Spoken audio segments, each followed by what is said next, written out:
Insomma, io mi chiamo Giovanni Virgilio, proveniente da Antria, provincia di Bari. Sono da 17 anni residente a Milano e faccio il muratore. E così 7 anni sposato che abito a Quarto Giaro, case minime di 20 metri quadri in 4 persone di famiglia. Con 5 domande presentate a case popolari e mai ottenuto una buona risposta. Mi chiamo Michele Salvatore, occupato perché ero costretto a vivere lontano da mia moglie perché non riuscivo a trovare una casa. Chiamo Damiano Totta, provengo dalla provincia di Foggia. Sono venuto a occupare le case perché da dove ero prima abitavo in un locale e eravamo in 7. Chiamo da Sisto Antonio, vengo da San Ferdinando di Puglia in provincia di Foggia. È da 17 anni che sono qui a Milano e ho sempre vissuto in una casa di 18 metri quadrati. Ho fatto 4 volte la domanda per le case popolari, è sempre stata respinta. A questo punto mi sono ribellato alla società occupando le case come...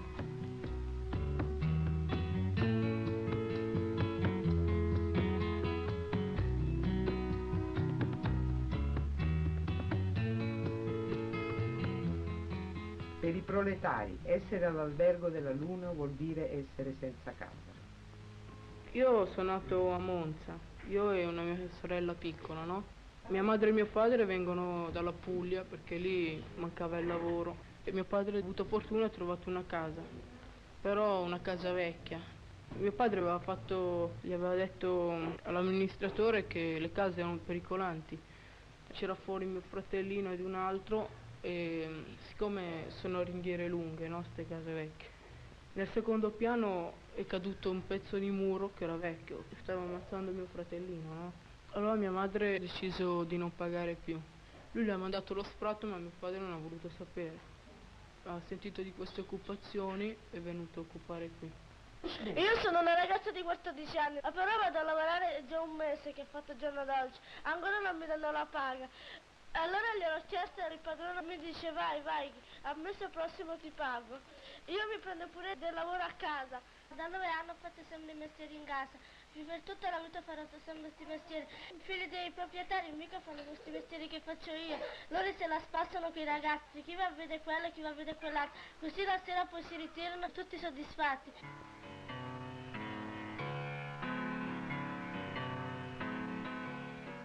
Si calcola che negli ultimi 20 anni Milano sia cresciuta di oltre 350.000 abitanti, in gran parte immigrati. A essi l'Istituto Autonomo Case Popolari ed il Comune hanno offerto poco più di 32.000 nuovi alloggi. All'incirca 70.000 famiglie vivono in case vecchissime e antigeniche e almeno 4.000 di esse sono minacciate da sfratto. Nei primi mesi del 1974, in alcuni casi a Milano Centro, il prezzo di un metro quadrato di casa ha toccato la quota di 1.500.000 lire. A dispetto dei ripetuti blocchi legislativi, a Milano per un appartamento di 2 stanze si chiede 180.000 lire. Io sono da 2 anni che abito a queste case. Il comune ci promette sempre che ci dà le case, ce li dà, invece non ce li dà mai. Senza riscaldamento, vedi che abbiamo la stufa noi così che l'abbiamo messa noi. Ho fatto le domande per le case ma non mi vengono ammesse. Sono il bambino sempre ammalato con la bronchite perché le case sono umide. E domani lo devo portare a fare la schermografica al comune perché il dottore ha trovato la bronchite. Ma visto che mi viene l'acqua di là.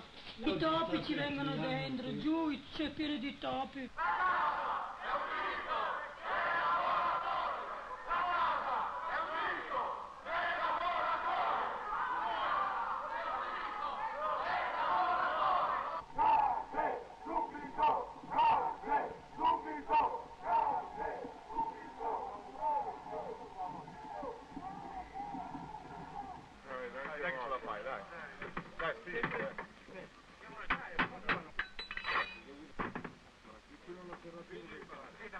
Facciamo leva. Alleva, dai. Fulvio, c'è un metodo migliore. Oh!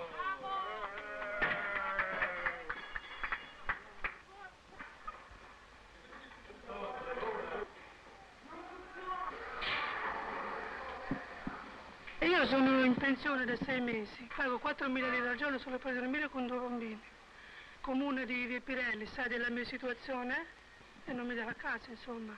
Me l'aveva promesso per il 15 marzo, sicura? 15 marzo mi ha detto, fra 3 mesi. 250.000 lire al mese, chi le può pagare?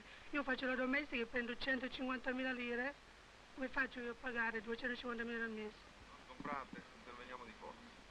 Comunque senti, qui il problema lei lo conosce bene. Non voglio vedere nemmeno un fazzoletto sul viso lì, se ce ne sono Noi parecchi. possiamo anche togliere i fazzoletti, Ecco. però se voi ci Ma garantite di non intervenire ancora una volta su queste case qui, sarebbe la possibilità di arrivare a una trattativa anche con i A proprietari. trattativo non si arriva in questo modo. Beh, l'abbiamo occupata, certo, perché lo spinto a Milano in questa situazione qui è un insulto. È un insulto a chi ha bisogno della casa. Lei lo sa meglio di me. risolve il problema. Come non si Questo è il risolve? problema. Si faccia una cortesia, si allontani. Quella casa deve essere dei lavoratori, quelli che sono in queste case. Pagano degli affitti impossibili, rimoldi, tutti gli speculatori in questa casa hanno costruito una casa a 200.000 lire al mese. Le case, i lavoratori non ce l'hanno, quella casa noi la vogliamo ottenere, la vogliamo prendere come lavoratori. La lotta della casa è la lotta contro i prezzi. Noi chiediamo la solidarietà di tutti quelli che lottano contro il padrone in fabbrica e fuori. Uno dei miei figli mi sfonda un appartamento e io entro. Viene la polizia e mi manda fuori. Sono andata da una proprietà e mi dice sì, hai 10 figli e non posso alloggiarti. E mio figlio ha provveduto e mi ha sfondato un altro appartamento. Sono venuti ancora gli sbirri e mi volevano mandare fuori. Io sono fatto una resistenza e sono rimasta. Comunque ho pagato 150.000 lire per 2 anni ogni 3 mesi e poi mi rendo conto che 2 locali con 10 figli più io e mio marito con la moglie di mio figlio siamo 13 persone. Ho provveduto di andare a sfondare un appartamento dell'alta scala che poi è venuta la polizia, ci ha messo fuori e ci hanno portato qui, insomma che siamo ancora a disagi con i bambini che sono in pericoli, comunque noi non siamo felici. Io sono venuto in piazza perché ci sono i compagni senza casa che dormono senza tetto e sono in mezzo a una strada. Comunque i figli dei compagni sono come i figli miei, è logico, i miei figli stanno con i tetti, però sono infelice, ma quelli lì sono infelici e senza tetti. Sono venuta qui a Milano che avevo 14 anni, prima lavoravo, poi ho avuto una bambina e da lì ho cominciato il travaglio per la casa.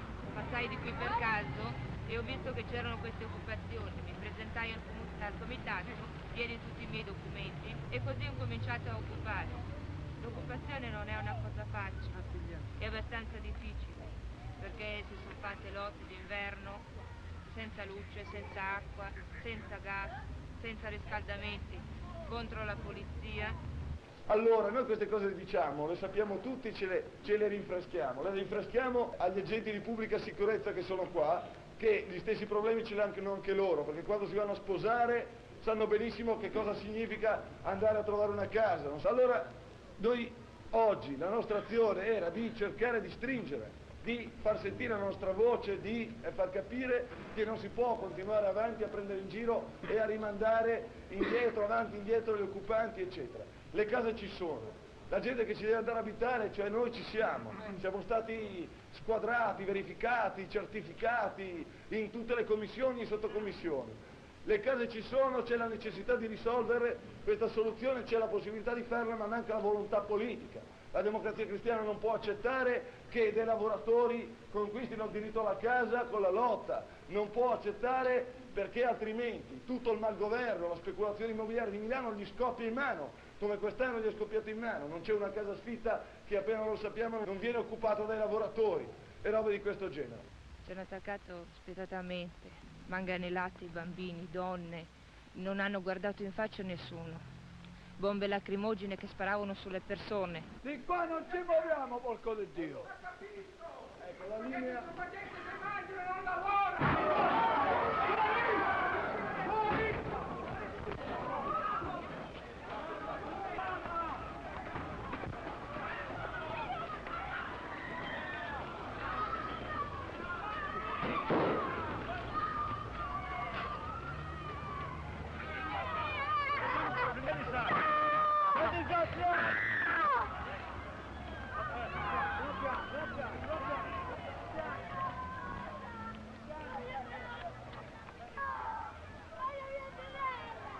Stai lì, sta fermo, non piangi. Vedi i mascalzoni della polizia! Non hai paura. Mascalzoni, ladri! Andate a restare i parabutti che rubano! Bastardo!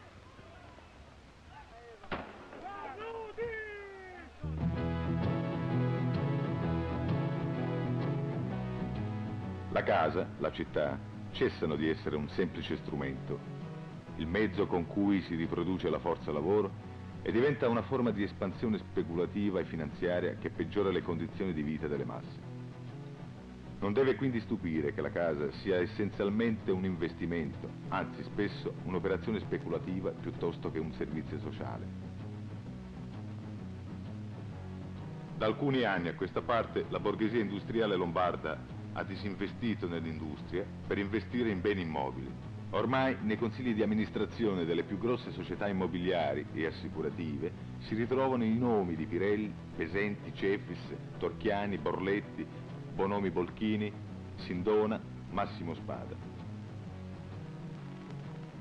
Ai proletari immigrati in cerca di una casa decente si aggiungono ogni anno nuovi senza casa. Nel 1974 il numero dei matrimoni ha superato i 12.000, senza contare chi si mette insieme senza sposarsi ufficialmente.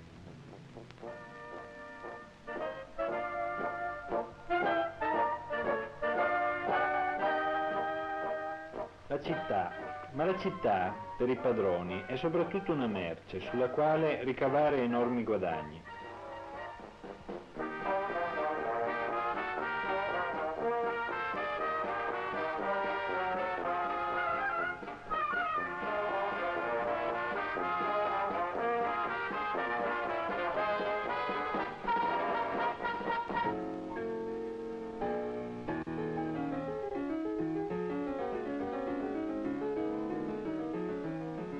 Le famiglie che non potevano pagare l'affitto venivano alloggiate nei centri sfrattati. Qui c'era un recinto, c'era addirittura una guardia e bisognava rientrare la sera entro una certa ora.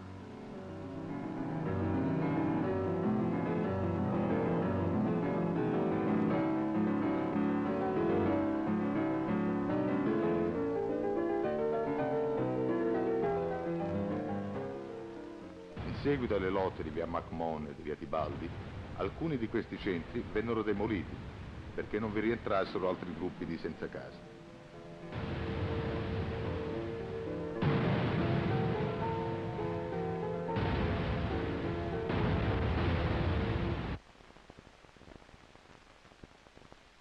A Milano la Gescal in 5 anni ha incassato dai lavoratori ben 76 miliardi e 700 milioni e ha costruito case per 35 miliardi. Lo IACP, Istituto Autonomo Case Popolari, ha seguito una politica di divisione classista della città. Esistono 4 categorie di abitazione pubbliche a Milano. La prima è quella delle case per funzionari e impiegati. In case popolari abitano anche deputati e senatori. La seconda è per tecnici, impiegati, operai specializzati. La terza per operai comuni di migrazione non recente. La quarta categoria di alloggi cosiddetti impropri per tutti gli altri. Stamberghe, cascine, soffitte, cantine. Allo IACP giacciono più di 40.000 domande non esaminate. Che ci avete tanto orgoglio, abbassate la superbia e aprite il portafoglio. Lio lio là, e la Lega crescerà, e noi altri provatori.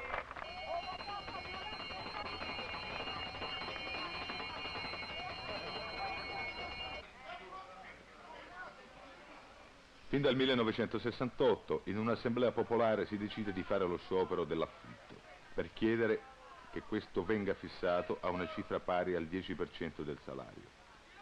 In 2 mesi le famiglie che praticano lo sciopero dell'affitto totale o parziale sono 600. Diventano 10.000 nel 1970, per arrivare a oltre 35.000 nel 1972. si impone lo sfratto con la forza pubblica. Ma contro gli sfratti nasce la mobilitazione e cresce la volontà di lottare per la casa. In via McMahon, lo IACP aveva costruito a tempo di record centinaia di appartamenti di lusso che assegnava cifre incredibili per i proletari. 4 milioni subito e una quota mensile di ammortamento di 109.000 lire. Il 22 gennaio 1971, 25 famiglie di sfrattati occupano gli appartamenti. Il giorno dopo, la polizia sgombra con violenza e arresta 25 persone. Al processo per i fatti, la requisitoria del pubblico ministero è estremamente interessante.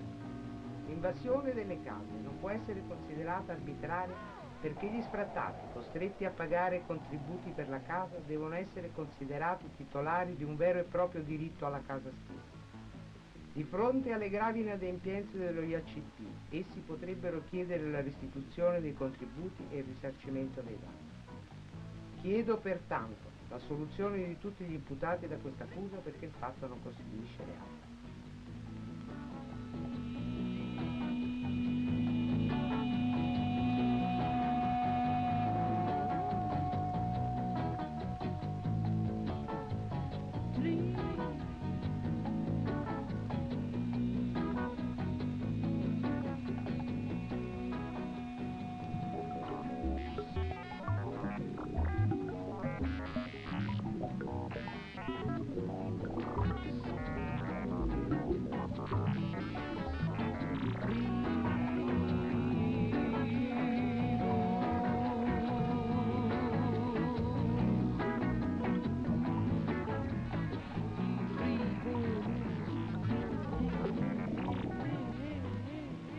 Ma la sentenza non piace al procuratore capo della Repubblica, dottor Enrico De Peppo, che presenta ricorso.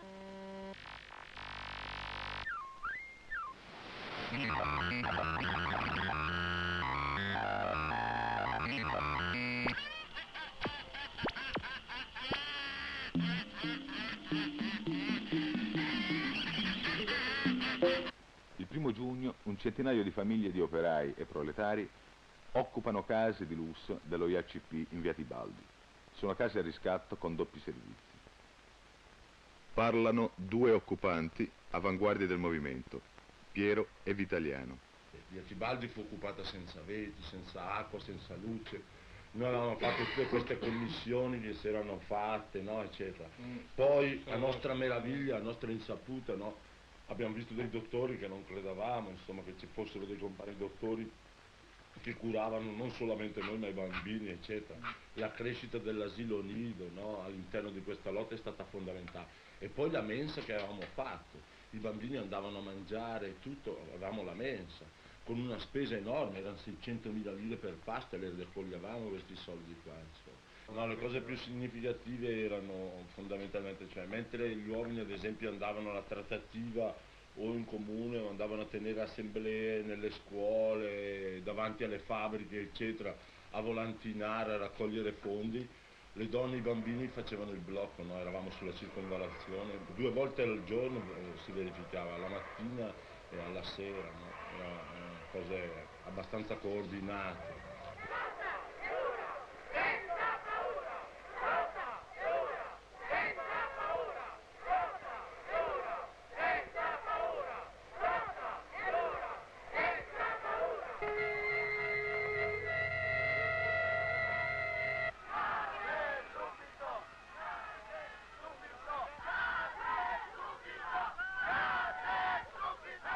Ad esempio era la capacità delle donne, no, noi l'avevamo sottovalutato, invece erano bravissime e sono venute fuori subito all'inizio, quando c'è stato lo sgombro. No?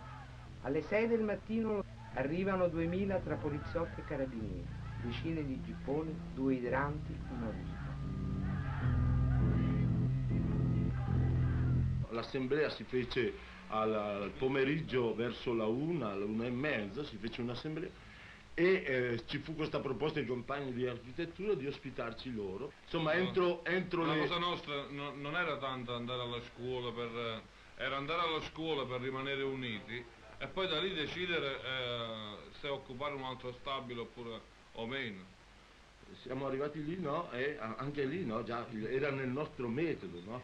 I bambini, già i letti, facevamo le camerate, no? Tutto così, i capi famiglia facevano le assemblee, le facevamo a questo punto assieme con gli studenti, decidevamo noi cos'era meglio di fare, si allestiva subito l'infermeria, la mensa funzionava, insomma.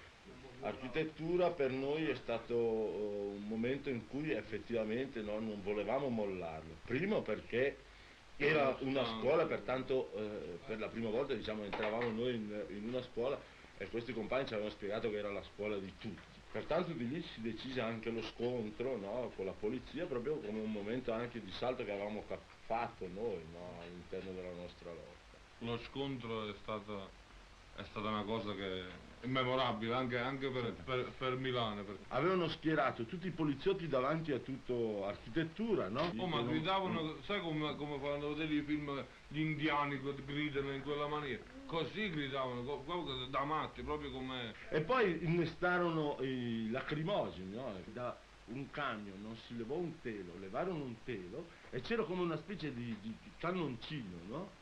Che sparava lacrimogeni, porca madonna. Davvero? Sì, ne partivano 6 o 7 per volta. Sì. Volate così.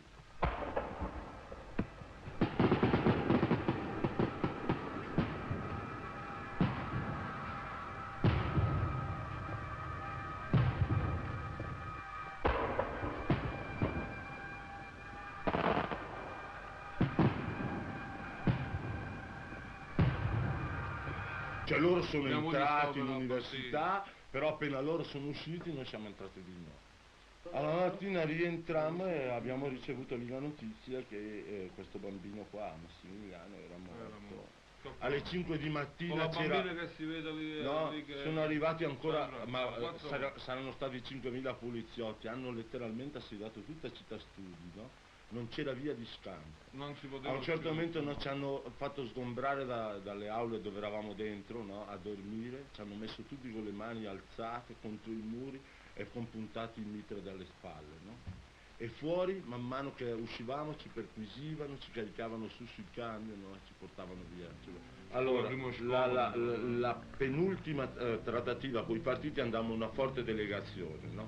Noi volevamo 100.000 lire subito, no? Poi 15.000 lire per ogni figlio, poi trasloco da parte del comune, quindi a carico del comune, gratuito, allacciamento gas e luce gratuito, a spese del comune, 6 mesi di affitto non pagato, assistenza alle madri bisognose, impegno da parte del comune a chi aveva perso il posto di lavoro di ritrovarcelo, perché molti compagni avevano perso il posto di lavoro durante la lotta. Questo messo nero su bianco venne sottoscritta da parte loro e noi il giorno dopo cominciamo.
Governo Andreotti di centrodestra.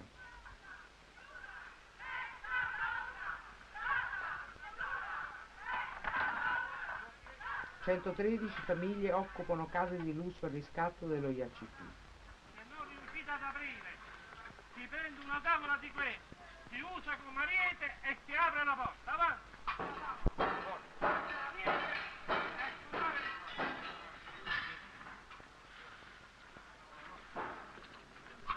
Lascia libero il passaggio.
Siamo tutte donne proletarie, ci hanno messo dentro le prigioni e per ognuno ci sono 10 guardie, il padron si vuole vendicare.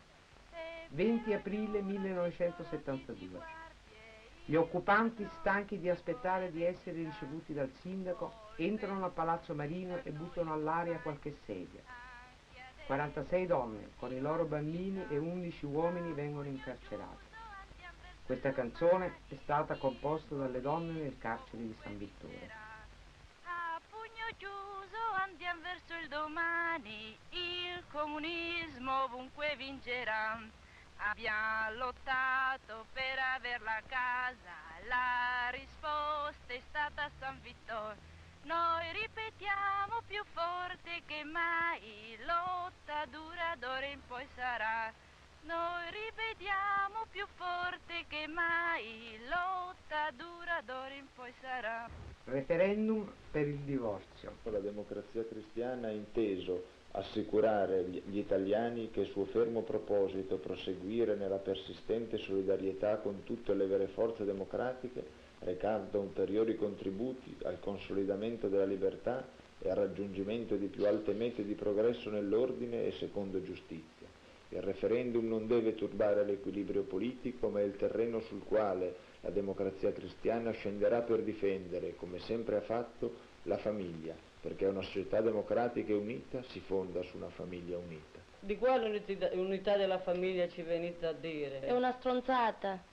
Allora io la mattina, no, che mi sveglio la mattina alle 6 per andare a lavorare in una fabbrica, dopo lascio i miei bambini a letto, poi quando vado lì che faccio ritardo il mio padrone che mi fa: signora, perché vengo così tardi? Io gli spiego perché vengo tardi per i miei bambini, mi faccio un piacere, i vostri bambini possono aspettare. Prima di tutto il lavoro. Aspettare anche tu, stronzo. Prima di tutto il lavoro, ma che lavoro gli rispondo io? I miei figli vengono prima di tutto.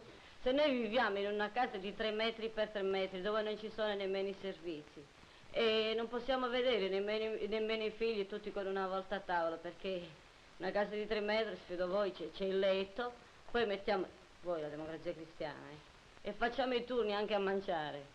Comunque, e gli altri li buttiamo in mezzo alla strada, dove lì si crescono. Ma dico, ma si può vivere così?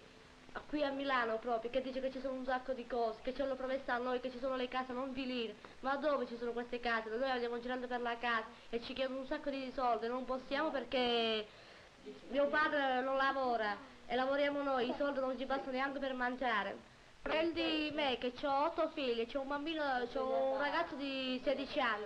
Sai, lo mandavo a lavorare un panettiere che mi portava pochi soldi in mano, tutto sfruttato lui, sudato, così smagrito, per aiutarci in casa. E sai, io vedevo mio figlio piccolo, portare questi soldi qua non ce la facevo più. La presenza della donna nel mondo del lavoro è sempre stato motivo per noi di impegno per difendere la sua dignità di madre e lavoratrice. Difendiamo l'unità della famiglia perché rivendichiamo per la donna il suo fondamentale compito di educatrice e di madre. Quale dignità? Che siamo costretti sempre a fare i lavori più squalificanti e più umilianti per poter arrotondare gli stipendi dei nostri mariti. Costretta ad andare a lavare le scale e ad stare piegata 5 ore al giorno. Dopo una giornata che combatte con figli, pendole, panni da lavare, da stirare e poi ti chiamano la regina della casa. Siamo madri perché le partoriamo i nostri figli, ma non perché li possiamo seguire, non perché a un certo punto questi figli diamo qualche cosa a questi figli. Il più delle volte li dobbiamo abbandonare a se stessi, o li dobbiamo mettere nei collegi dove crescono fra estranei, fra gente che li tratta male. Questa non è una vita che si offre ai figli. Più di 1500 famiglie occupano case a Cinisello Balsamo, a Milano, in via Carlo Max, al quartiere Gallaratese. La casa disegnata da un architetto famoso è stata iniziata nel 1970, ma la società immobiliare Montamiata fa avanzare lentamente i lavori per approfittare dell'aumento del valore dell'immobile e degli affitti. La casa sorge su un terreno dalla legge 167, acquistato quindi dal comune con denaro pubblico.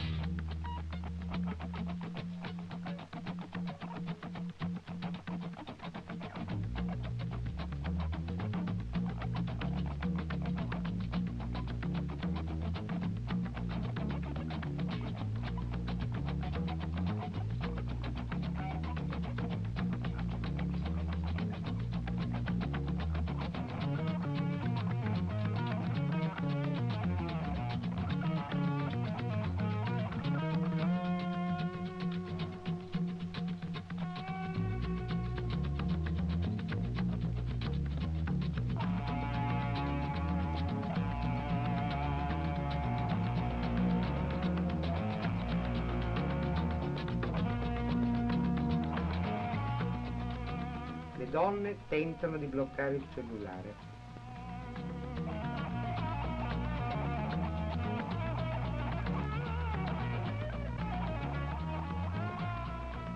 L'occupazione di Viale Famagosta nell'inverno del 1974 fa da ponte alla grande ripresa del movimento di lotta per la casa della primavera del 1975. Gli occupanti vengono dalle vicine e fatiscenti cascine di Moncucco. Fra di loro ci sono molti operai dell'OM. Queste sono case proprio che fanno schifo.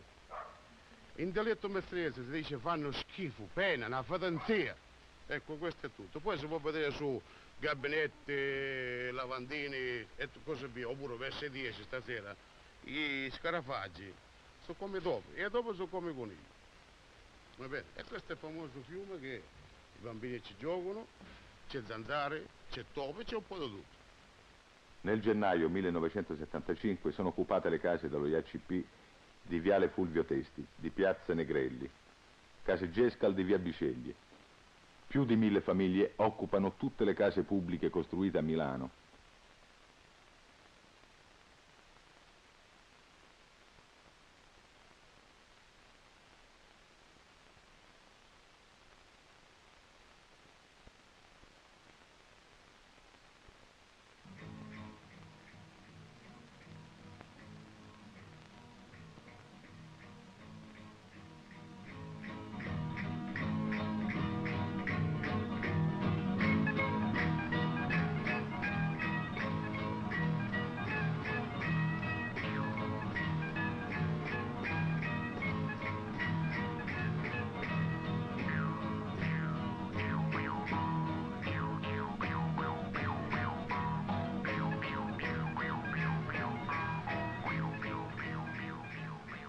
Dilaga il movimento di occupazione anche delle case private.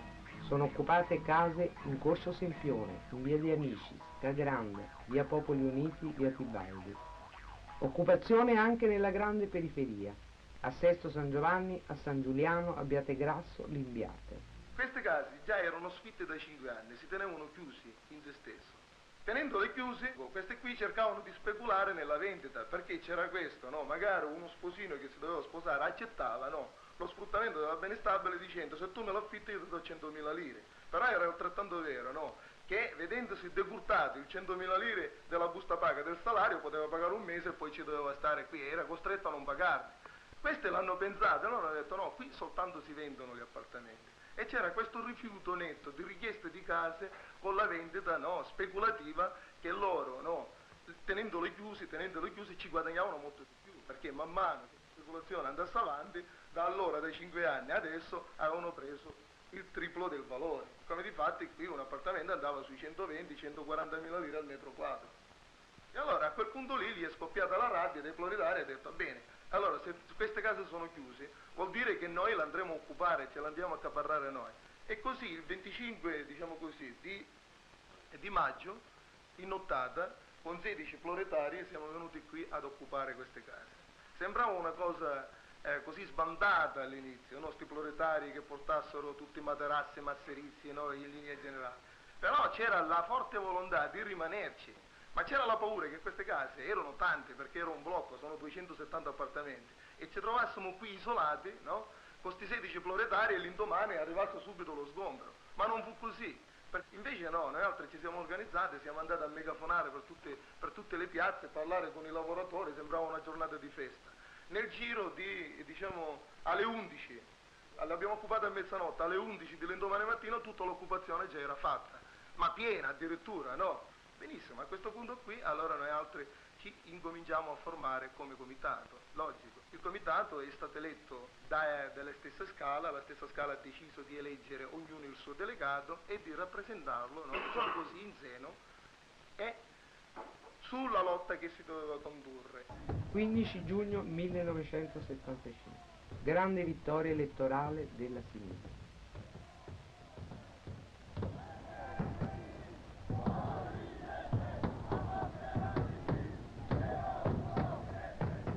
Il 12 luglio 1975, sgombero delle case occupate di Via Bisciutti.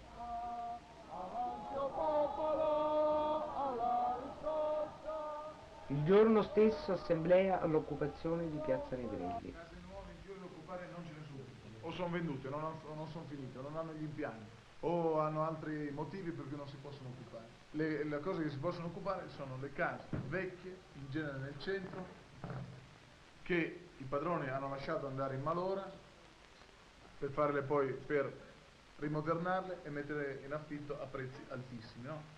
Lo sappiamo.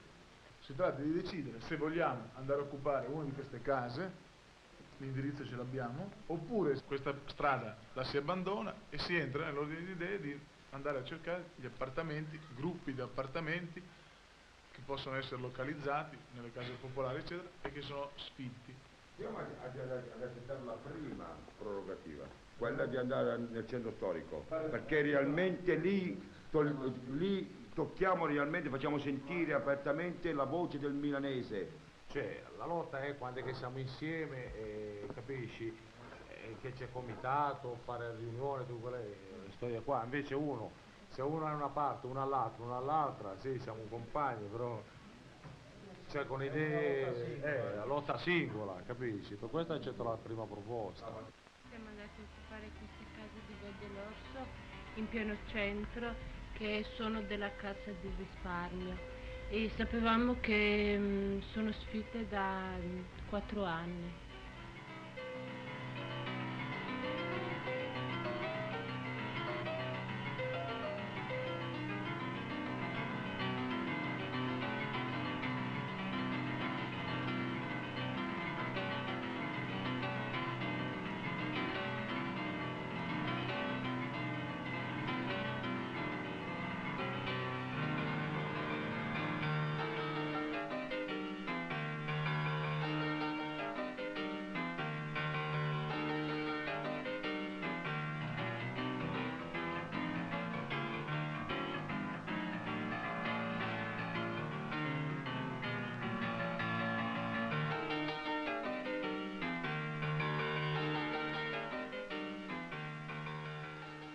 Qui siamo all'occupazione di Piazzale Negrelli.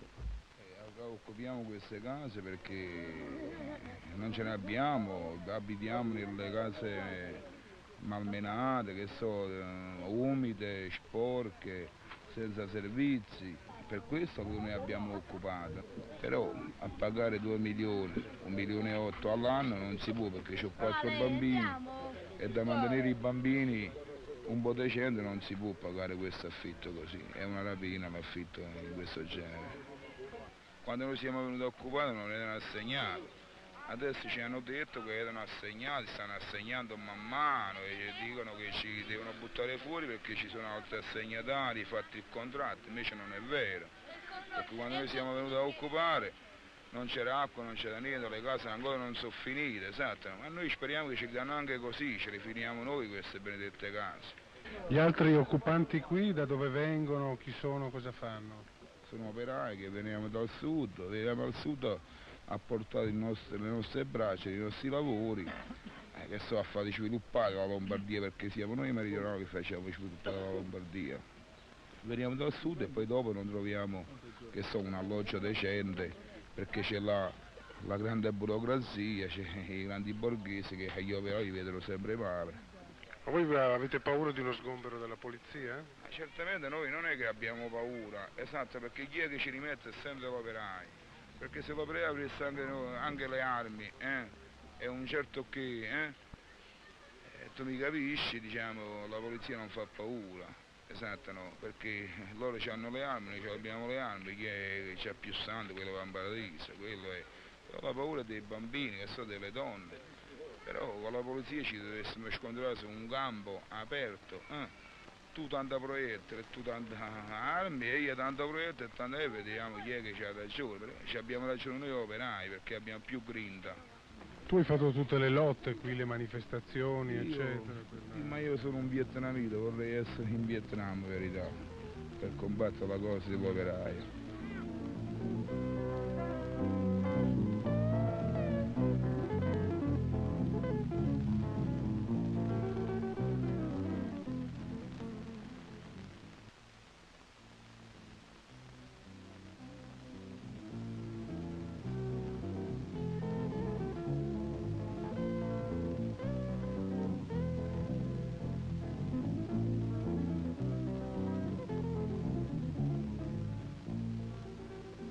Viale Fulvio Testi, 200 alloggi occupati.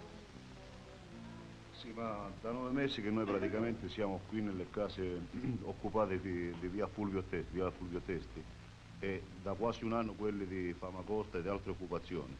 Credo che tutta l'occupazione, ossia la gente qua dentro, è cosciente di tutto quello che fa praticamente. E se un giorno dovrebbe venire anche la polizia, come si dice sempre che dovrebbe venire da un momento all'altro per sgomberarci, noi saremo pronti a rispondere alla polizia, perché siamo propriamente decisi a tutto e faremo il più possibile di respingere sempre la polizia. E secondo noi, e stiamo vedendo adesso anche sulla questione delle case, sull'occupazione delle case, vediamo sempre la polizia contro di noi, contro i lavoratori, contro gli occupanti. 14 ottobre 1975. Tentativo di sgombero delle 6 case occupate del centro storico.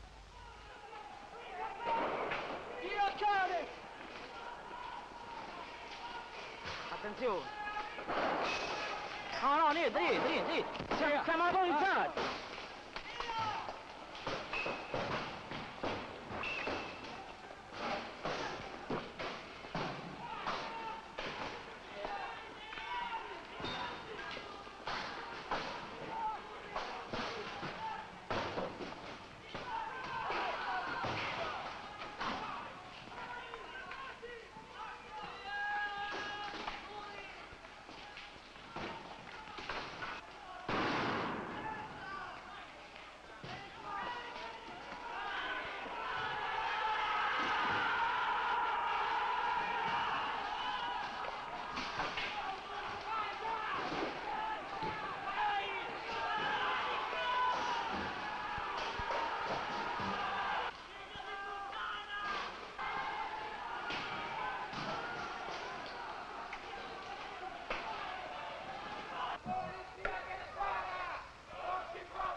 porticina qua dietro. Questa piccola,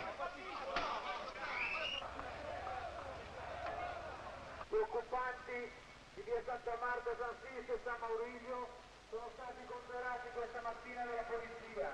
Gli occupanti di via Cusani e di Largo Ricchini stanno ancora occupando le case spinte. Queste case erano parecchi anni spinte. Un mese fa erano state occupate dai proletari e dai lavoratori che producono ricchezza e in cambio si vedono negato il diritto di un tetto. Oggi di lì è passato su ordine della magistratura e del prefetto della forza pubblica, i carabinieri e la polizia. Hanno distrutto le case, le hanno rese inabitabili. La casa l'abbiamo occupata, operai, lavoratori, studenti disoccupati, a pulire e dipingere i muri, tutti insieme ci siamo trovati. Musica, lotta, teatro, colori, cose e pennelli, dibattito, scuola, riunioni, cinema, feste e castelli, case, alloggi, notai, gli affitti sono sempre più cari, ladroni e la polizia non sono riusciti a mandarci via. Cosa vogliamo? Vogliamo più spazio, cosa vogliamo? Vogliamo più spazio, cosa vogliamo? Comunicazione, cosa vogliamo? Comunicazione, cosa vogliamo? Vogliamo più spazio, cosa vogliamo? Vogliamo più spazio. Ma questi sono pazzi, direte voi. Ma che ci fanno? Bene, oggi un conte piange, si dispera, poverino. 5 anni ha tenuto una casa sfitta. Ci voleva fare una speculazione, un garage, qualche edificetto un po' più grande del solito. Ma noi l'abbiamo occupata. Abbiamo detto no, in questo edificio noi facciamo una scuola di cinema, di teatro, di musica e di grafica e ci abbiamo fatto abitare anche qualche altra famiglia.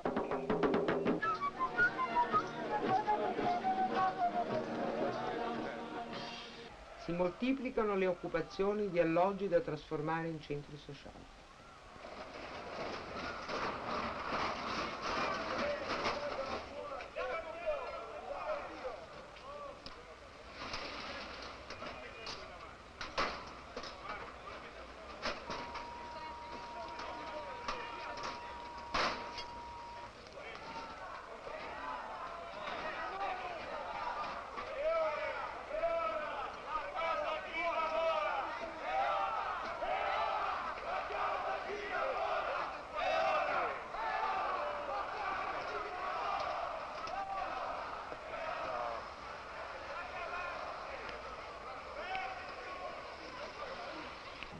Abbiamo occupato questo albergo costituendo un comitato di studenti fuori sede. Io ad esempio sono della Cattolica, esiste solo un pensionato l'Augustinianum che ha solo 80 posti letto su una popolazione di circa 15.000 studenti, insomma. Questo è il motivo appunto per cui abbiamo occupato questo albergo e vogliamo farne appunto un punto di riferimento per tutti gli studenti pendolari senza casa, appunto, che hanno bisogno di un alloggio decente. Voi pensate di far requisire l'albergo insomma dalla Giunta? Appunto, il nostro obiettivo sarebbe quello di farlo rilevare insomma dall'opera universitaria o farlo requisire appunto dalla Giunta Rossa. Io dicevo prima che noi come partito abbiamo preso le distanze da certe forme di lotta e qui insisto perché io personalmente ritengo che il sequestro, la requisizione delle case sia un'arma utilizzabile anche se a volte in situazioni particolari può essere profondamente sbagliata. Perché dico questo? Perché le leggi italiane dicono che un comune non può sequestrare una casa lasciata vuota a marcire dalla proprietà, lo deve chiedere al prefetto, il prefetto sì potrebbe farlo, però nei dibattiti dei consigli di zona è difficile parlare con il prefetto. C'è un'altra forma di lotta sulla quale non siamo d'accordo ed è quella delle occupazioni che hanno innescato la guerra fra i poveri. Facciamo ad alzarlo adesso. Portiamolo fino a qua.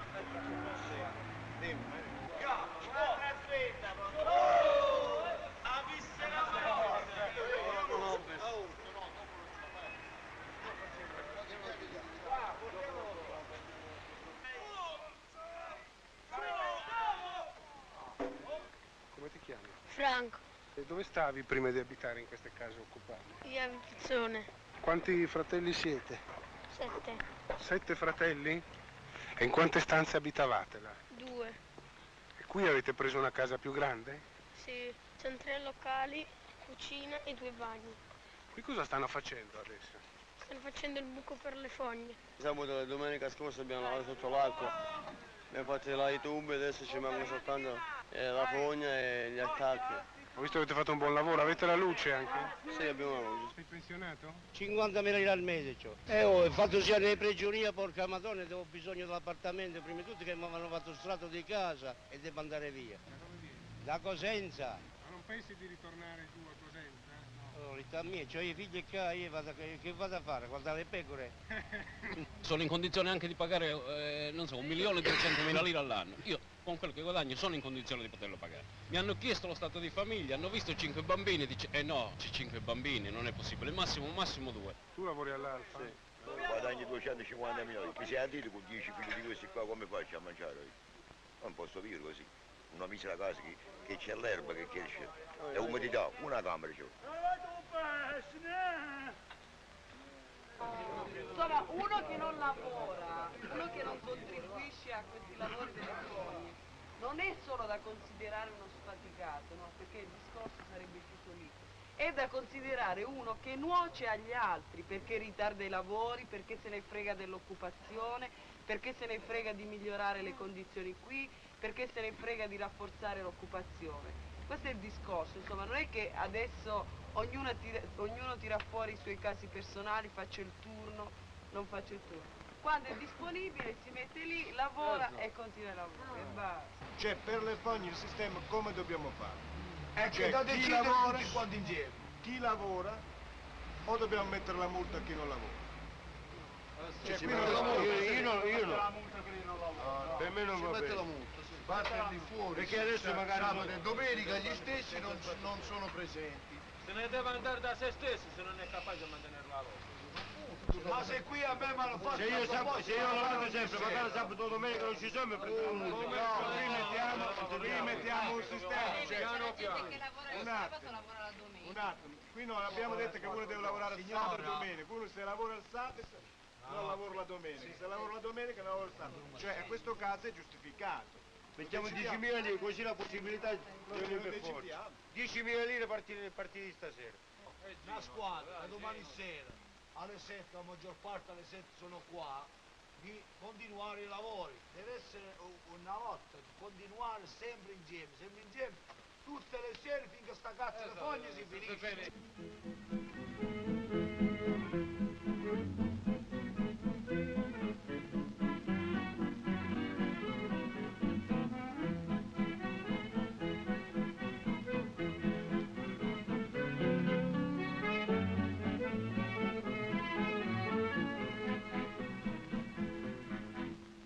Di città presso l'Arno una sera di primavera, vidi sull'aia d'un casolare parecchie coppie a ballare, m'avvicinai ai vederli, mi fanno venite avanti.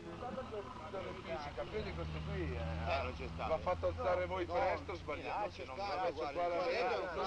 ma che miracolo! C'è gente delle fabbriche che sono in cassa integrazione, a me sembra che abbiano il diritto di verificare nella zona se loro che sono in cassa integrazione dicono che qui non c'è lavoro per nessuno, c'è gente che si può permettere il lusso di far lavorare anche gli operai al sabato, che è giorno festivo da ben 10 o 12 anni.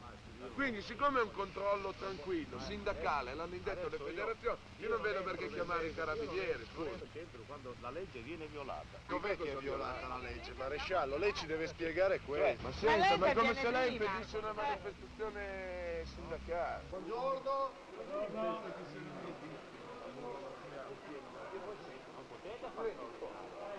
Ma chi fabbriche sono fabbriche che licenziano, fabbriche che lavorano. Perché ti aumenta la roba, dovrai lottare contro questi aumenti, no? Allora, operari, Ferma la macchina, dai! Il premio di produzione quanto prendi? 43.000 lire. Al settimana? Al mese. Al mese, vedi. Ma noi abbiamo occupato la fabbrica, ma guardate che noi stiamo facendo abbiamo lottato. Contratto interno, chiediamo 50.000 lire, però stiamo lottando per avere... Cristo, ma guarda un po' da che roba. Perché se la fabbrica tira, se la fabbrica fa produzione, si può anche richiedere, mi Fatto 2 sembra, no? settimane di sciopero, mezz'ora e mezz'ora.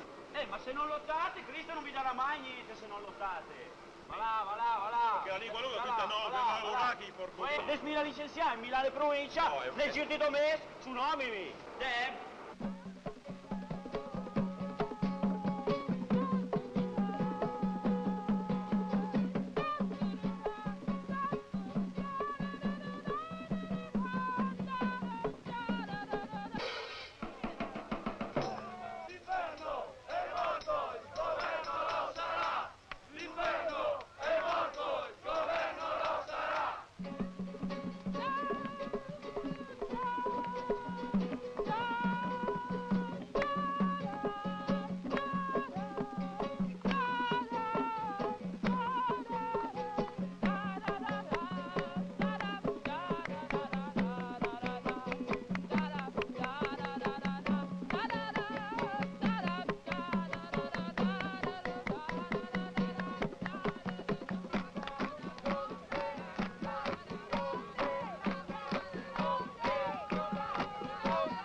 Vitruvio è un'occupazione fatta da dei compagni che hanno più o meno centrato gli stessi problemi nostri rispetto alla casa, cioè non solo un'abitazione, cioè come tetto da mettere sopra la nostra testa, bensì anche il problema di quando si va a abitare, no?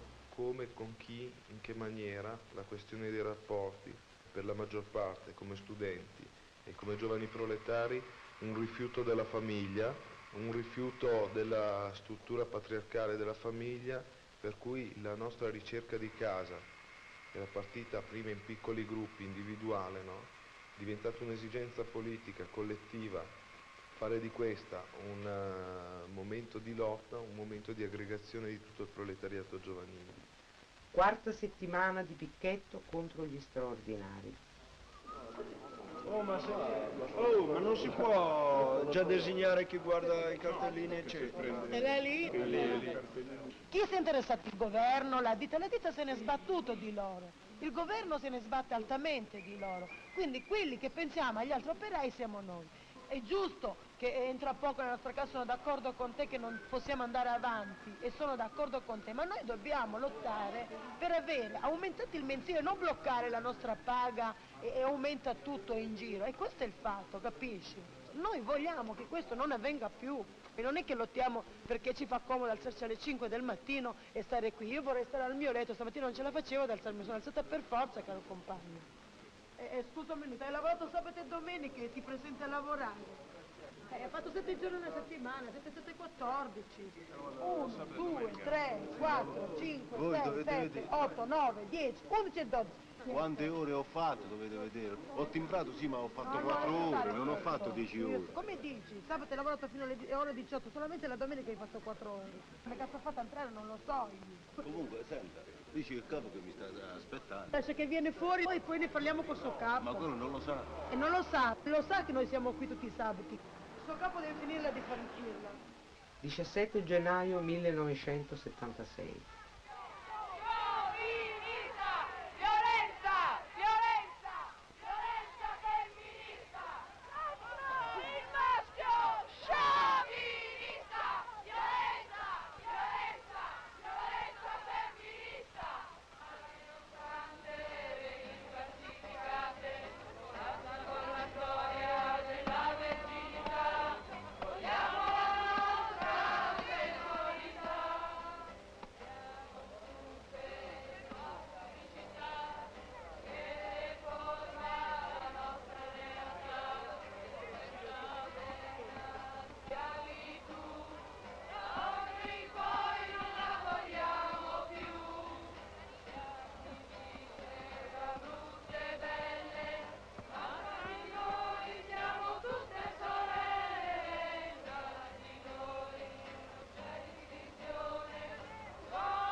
Dopo l'invasione delle femministe, prefettura, questura e giunta comunale decidono la chiusura del centro di Milano.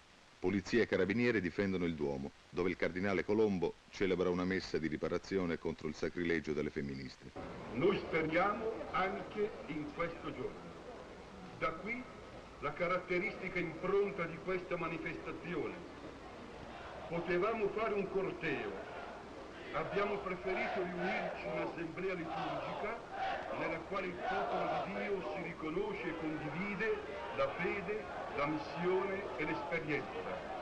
Potevamo scandire slogan, innalziamo invece preghiere ferventi e possenti a colui che rimane il protagonista della storia anche quando si fa irrequieta e maligna.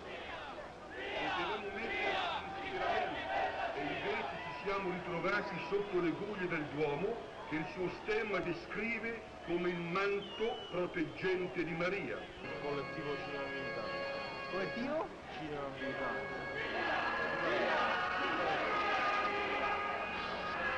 Cosa tu?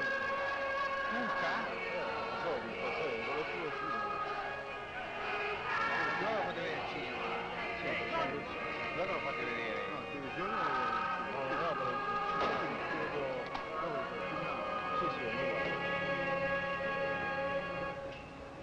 La coscienza incerta e sprovveduta di molte persone, specialmente di giovani e di giovanissimi, è la prima facile vittima di questo chiassoso delirio.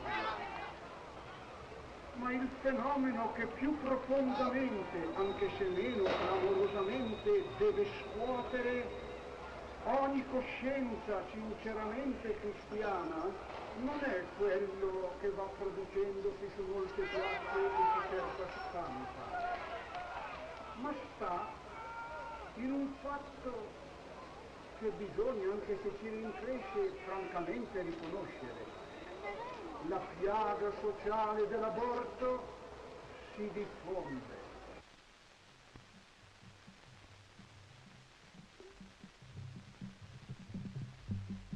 28 gennaio 1976. Alla notizia dei licenziamenti alle innocenti, nel giro di poche ore tutta la classe operaia di Milano si riversa nel centro della città.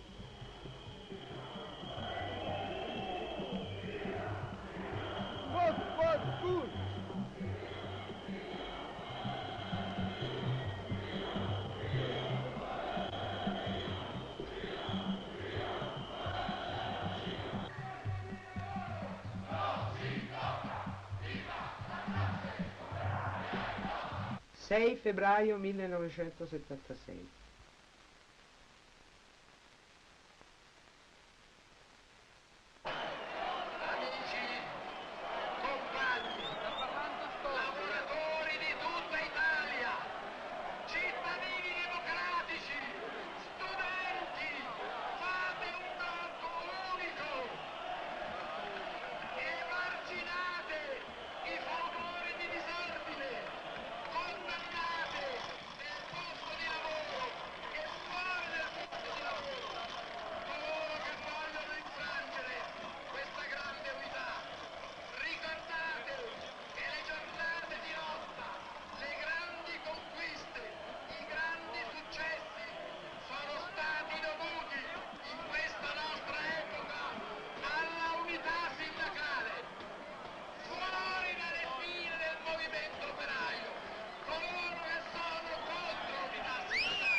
14 abbiamo avuto un'assemblea generale all'interno dell'occupazione.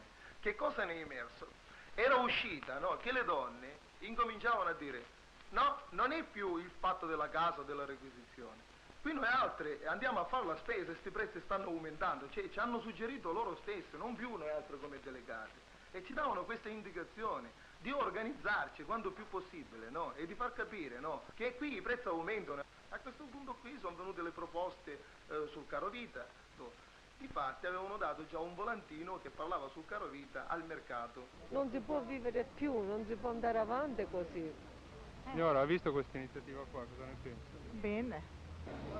La frutta e la verdura che ogni mattina entrano nell'automercato di Milano vengono pagate una miseria al produttore, ai contadini, e ne escono a prezzi vertiginosamente aumentati, grazie alla speculazione degli intermediari. Complice di questo il direttore Ripamonti della Democrazia Cristiana, che certamente ne sa qualcosa dei quintali di merce sana lasciata marcire per aumentare i prezzi. Tu poco fa hai sentito al radio, cos'è che diceva? Che dicevano che hanno circondato il Duomo, la prefettura, sono 5-6 posti che hanno circondato che non vogliono queste manifestazioni a Milano. Quindi io non condivido di portare di qui la gente, cioè finché sono uomo va tutto bene, perché l'uomo si può difendere e scappare, ma c'è gente che uno magari dice sono in giro, vengo giù a Milano per una manifestazione, che facciamo? Comunque oggi siamo in tanti, ci sono Ma i consigli di fabbrica, ci sono tutte le occupazioni. Va bene, andiamo tutti noi uomini, non c'è bisogno che dobbiamo portare tutto un esercito. Le donne attive si può anche portarle dietro.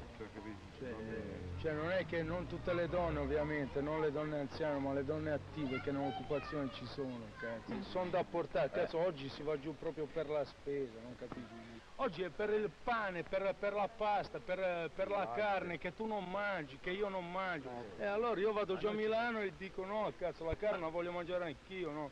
Come la mangia chiunque, capisci? Non ci fa paura! Vostra lotta è la più dura! 3 aprile 1976. Il corteo avanza metro dopo metro accompagnato da un'ala di folla.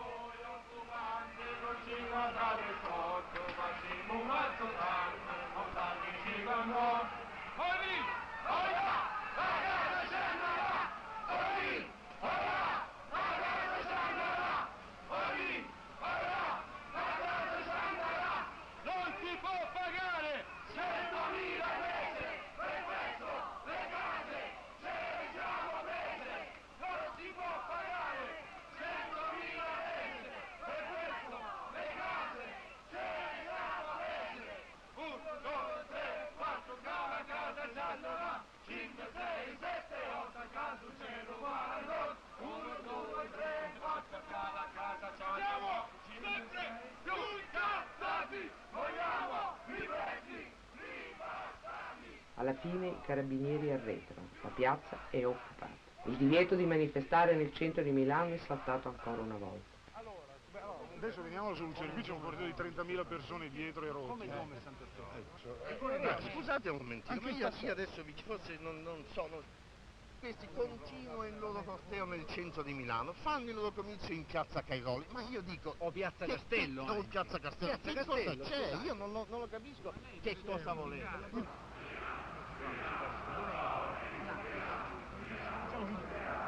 Mettiamoci un attimo. Adesso c'è il problema di un corteo che lei sta cercando di impedire che vada a esercitare un suo diritto democratico di fare una manifestazione in piazza Duomo. Lei deve motivare il divieto per motivi di ordine pubblico, come dice la Costituzione. Il motivo di ordine pubblico è quello di consentire che si arrivi in piazza, che si passi in piazza.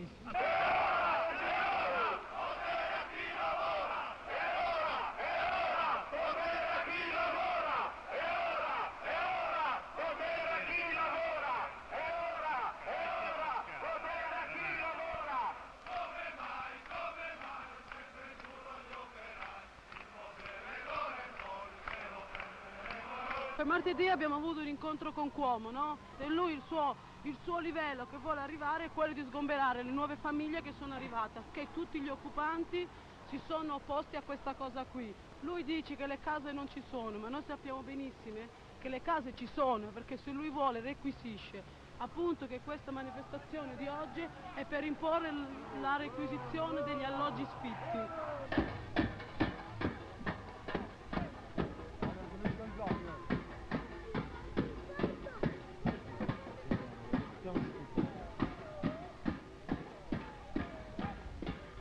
I motivi di questo blocco?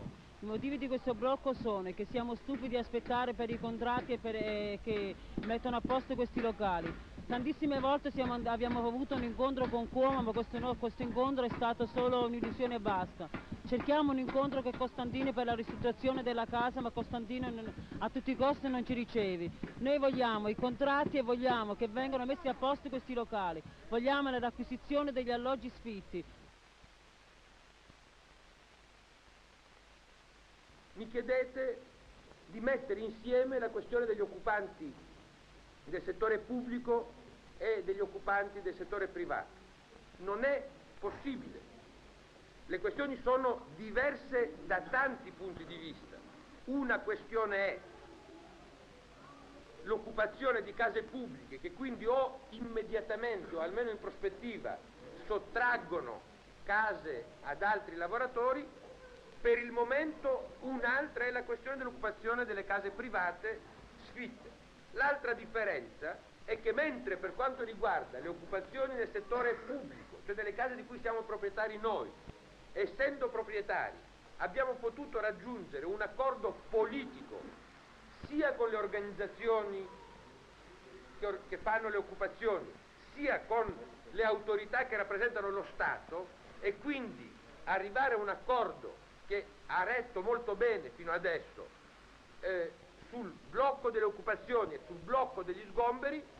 Nel settore privato noi non abbiamo questo accordo, perché voi non ci state. Ho detto, se bloccate questo fenomeno, io posso proporre alla Commissione Assegnazioni Alloggi, erano allora 120-130 famiglie, di vedere di sistemare questi 120-130 famiglie. Se continuate a occupare no, perché allora la graduatoria va a ramengo, perché ogni volta che voi occupate io devo mettere la gente in graduatoria. Il problema è che questa gente sta aspettando. Gli occupanti di via Romini sono fuori dalla casa e non sanno dove andare, mi capisci? Ecco, quindi dei punti precisi, delle date sono indispensabili, perché questa gente non possiamo dirgli ma la giunta è di sinistra e sta facendo il possibile. No, perché loro che faccia il possibile, cioè al limite è sbagliato, perché ti pare, però gliene sbatte le balle, perché non sanno dove andare a stare col loro bambino, non possono continuare a stare in macchina. Ecco, quindi ci vogliono delle prese di posizione. Inoltre noi non ci stancheremo mai di rompere le scatole sul problema delle requisizioni, perché come anche su questo vogliamo una data, perché tu continui a dire, Sacconi continua a dire, quando avremo provato tutto, l'ultima risoluzione, l'ultima spiaggia sarà la requisizione. Bene, però quando è l'ultima spiaggia?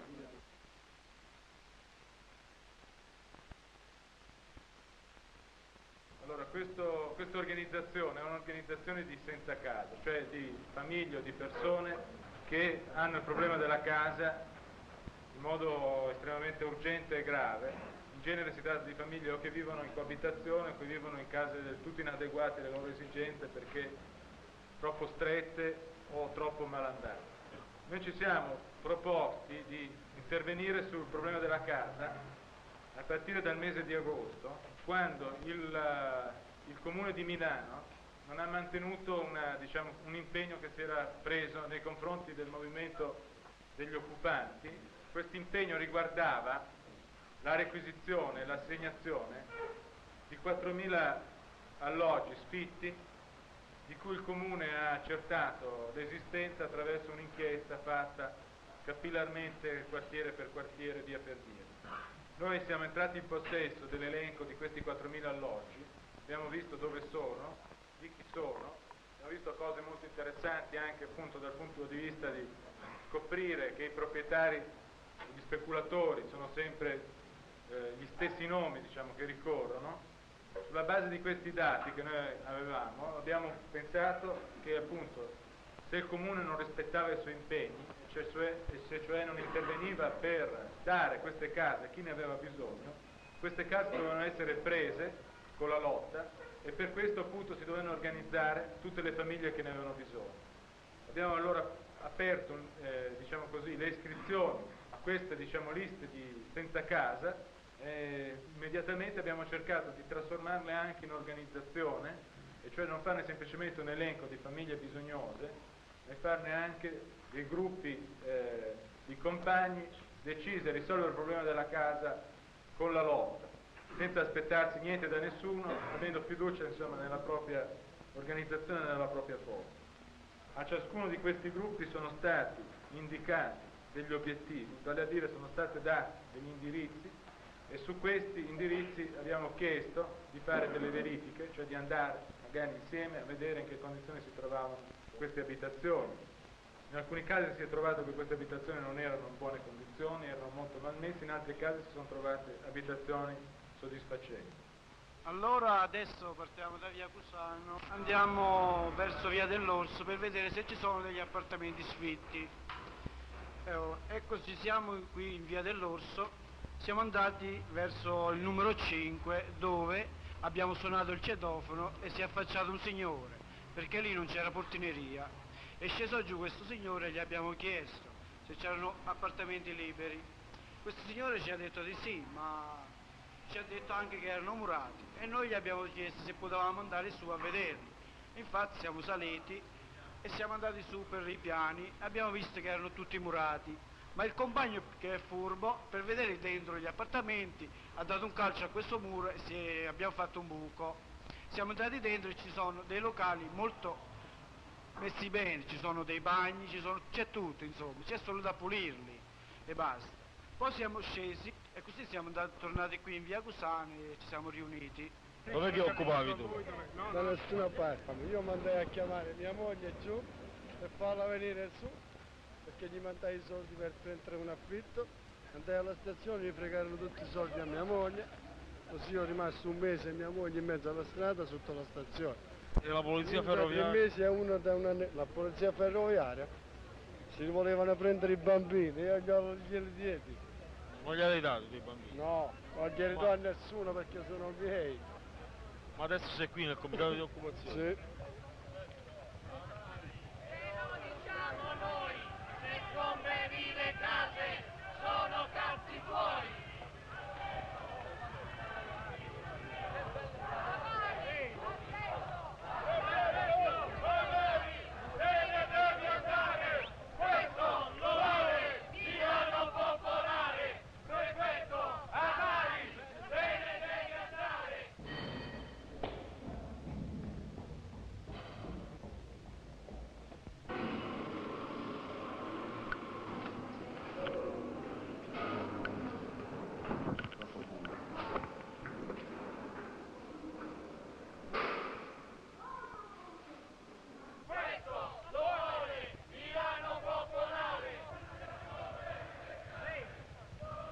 Lei abita in questo stabile? Sì, qui.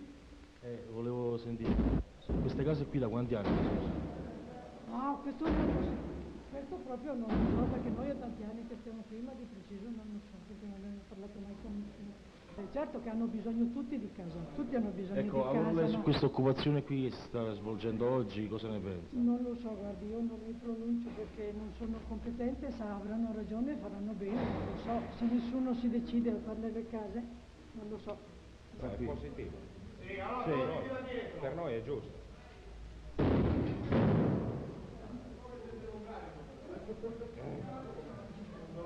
Perché lei sa che ci sono migliaia di famiglie di lavoratori qui a Milano che sono senza casa. Guardi, io le dirò, io sono un comunista, no? E ho conoscenza anche nell'ambito vostro, va bene?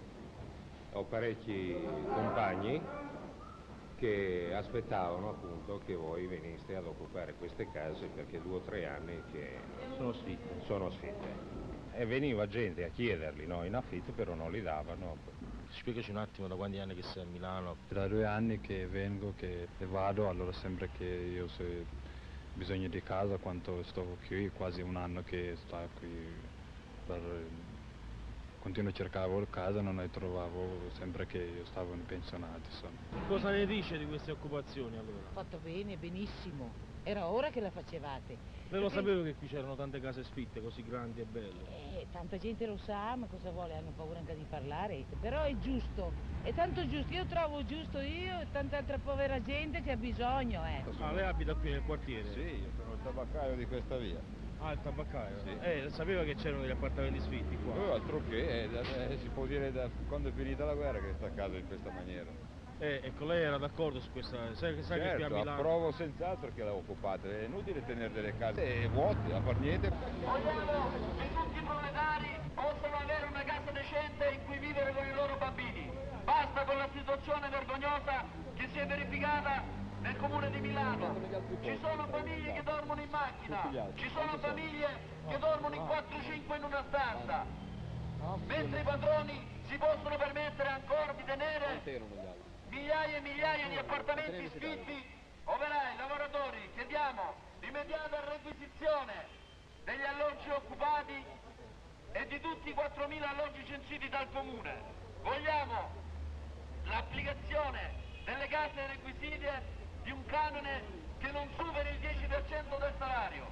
Vogliamo l'allargamento del censimento anche agli stabili di nuova costruzione e l'immediato utilizzo del miliardo stanziato dal Comune di Milano per il risanamento degli alloggi fatiscenti. L'occupazione fanno bene che lo fanno, sono legittime queste cose qui che fanno. Ma non solo qua, deve essere occupato tutte le case sfitte che ci sono. E dove siamo noi ce ne sono case sfitte. Ce ne sono parecchi. In via Bordoni lì, sono quasi tutti sfitte quelle lì. Potete venire a occupare anche quelle lì. Dove che lavori? All'Alfa Romeo. Ma l'Alfa Romeo ha aperto le assunzioni quest'estate? È tutto un trucco quello lì. 500 l'hanno assunto, ne devono assumere ancora 180. E ci sono 5-6 mila domande, è tutta speculazione quella lì. Sono gente che hanno passato già la visita e li tengono così in sospeso perché vogliono scegliere come si dice, il migliore, oppure i raccomandati.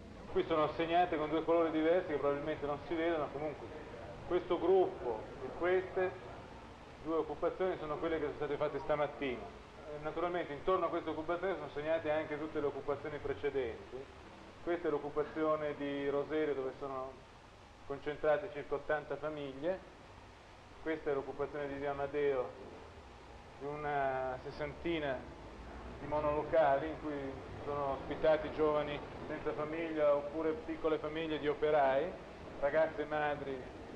Queste due segnate in questo modo sono l'occupazione da cui è ripartito tutta l'organizzazione del movimento. Questa è l'occupazione di via Cusani e questa è l'occupazione di via Leppiaro, in cui appunto si sono costituiti i primi centri di organizzazione dei senza casa. Queste appunto raggruppate nel centro della città sono le occupazioni fatte stamattina. 15 settembre, alle 7:30 sono sgomberate le case di via Broletto, via Pasubio, via Fabio Fizzi. In via dell'Orso c'è mobilitazione. Tu come mai sei qui da Roserio? Io per disgrazia sono passata di qua perché devo andare in centrale, no? Sì. E per disgrazia ho visto tutta questa gente qua bella, no? Tutto vestito in borghese. Ho detto, ma cos'è qua? Sarà uno sgombero senz'altro, perché ho visto un po' le bandiere qua, perché anche noi abbiamo un po' le bandiere e tutto, certo. No? Qua sarà uno sgombero. Infatti sono venuta qua, c'è lì il commissario con me, mi ha preso la mia carta d'identità, se io sono un assassino, un delinquente, bisogna farlo. Allora, qua devo vedere un po' la situazione perché anch'io sono a occupare, però è un anno che noi siamo là. Lo so, l'ho viste quelle case. E noi, caro mio, noi abbiamo tutto, abbiamo fatto i gabinetti in casa, perché noi abbiamo lavorato, no? Il comune ci ha dato una mano. Abbiamo fatto i gabinetti in casa, abbiamo portato l'acqua in casa. Adesso mettiamo i scaldamenti in casa, la faccia il comune che non ci vuole aiutare, capisci? E dopo ci vengono a sbattere fuori, sbattiamo noi fuori, ma non ma sbattiamo fuori con qualcosa. Squadre di guastatori, coperti dalla polizia, rendono inagibili le case distruggendo tutto, scale e pavimenti. Una delegazione degli occupanti chiede solidarietà contro queste distruzioni all'esecutivo del Consiglio d'azienda della RAS, proprietaria degli alloggi. Tutti gli appartamenti sgomberati sono rioccupati. Scontri allo sgombero di via Amadeo.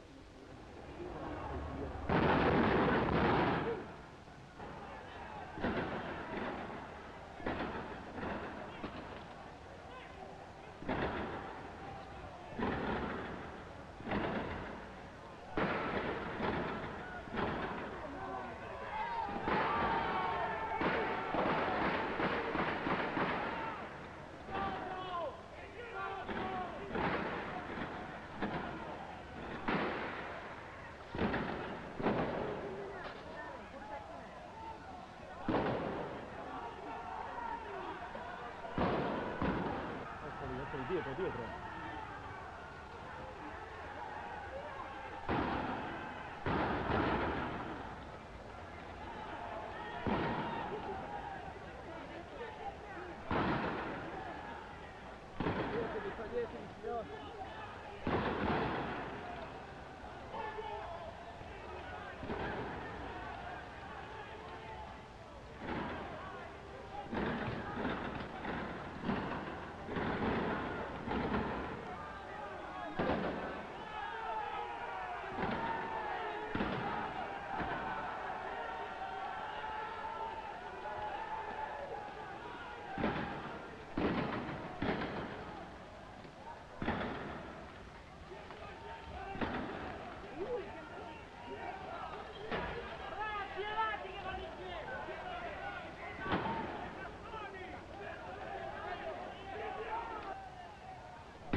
Bastardo! Al bastardo!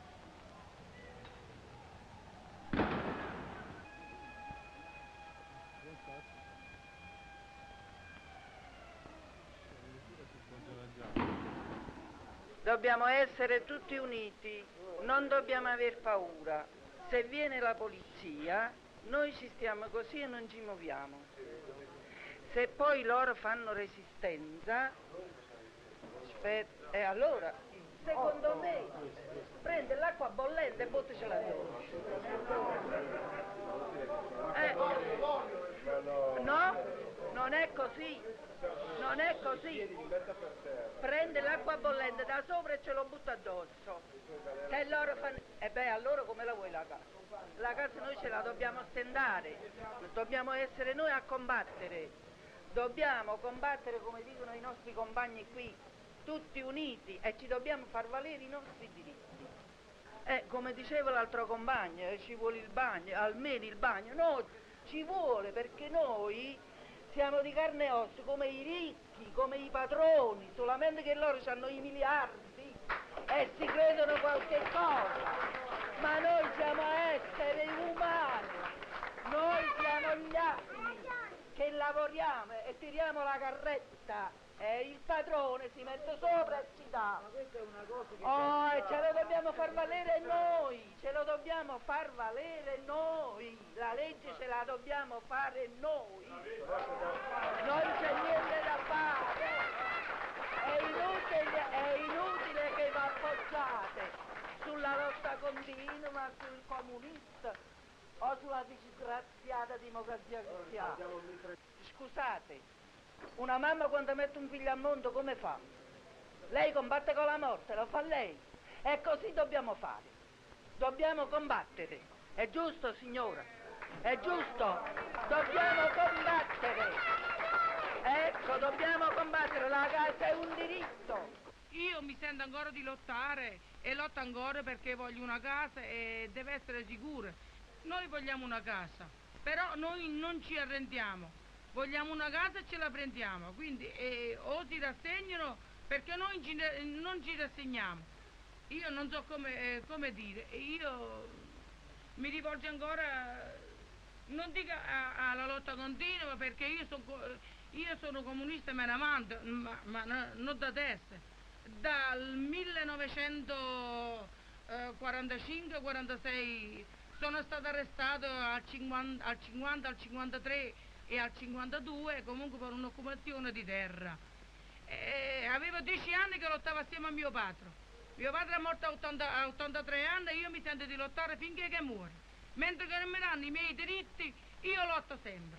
Cosa che ho sempre detto, il giorno che avrò la casa, il contratto in mano, mi devo prendere una sbornia. Forse starò male, però sarà tanto la contentezza, sarà tanto, cioè sarà il regalo più grosso che avrò in tutta la vita. Devo prendermi una sbornia per festeggiarlo. Vincenzo dell'occupazione di Via Amadeo dedica questa canzone a Rosa, dell'occupazione di Roserio.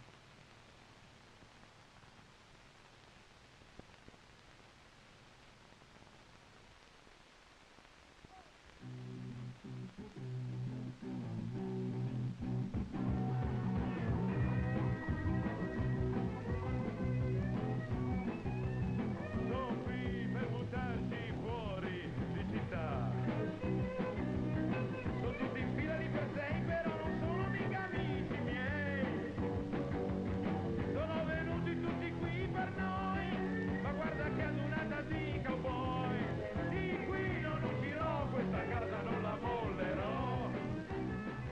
Le famiglie occupanti di MacMahon, di via Tibaldi, hanno avuto la casa. L'hanno avuta quelli di piazzale Negrelli, di Fulvio Testi, di viale Famagosta, di Cagranda,